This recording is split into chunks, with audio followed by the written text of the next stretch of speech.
bumanta. Akala mo kasi silent pamilya ay mahina. Ikaw na yung gurang dapat buhok mo ipatina. Makinig ka upang iyong malaman na mas bobo ka pa sa tanga. Ang kapal ng mukha, tinawag pa kanyang ama para masabi sa isang laro siya ay nadaya. Kagat ko parang aso, kagat ko pare ay pating. Mapapatay mo ko pero mamamatay ka rin. Dumating lang dito ang isang laro sa Pinas.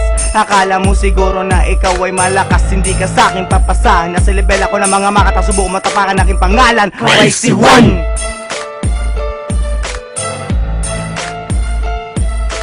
Tanginang lang yung mga puta. Yan kasi, ang hihilig magsalita. Di wala pa nga nagagawang kanta. Ay nako, kung ako sa inyo, pakinggan nyo na lang to. Para matuto kayong gumawa ng isang brutal na kanta. Ang bobobo nyo kasi, di kayo marunong tumanggap ng inyong pagkatalo. Kaya gumawa kami ng kanta para sa inyo. Gago.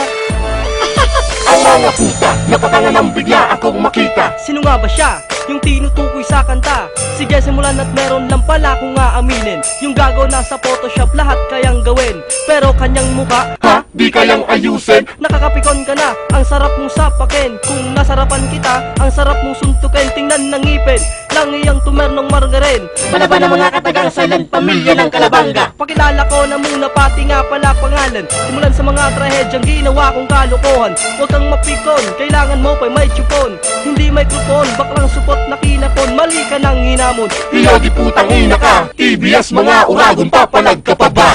Salamat sa lahat ng sumusuporta. Much respect.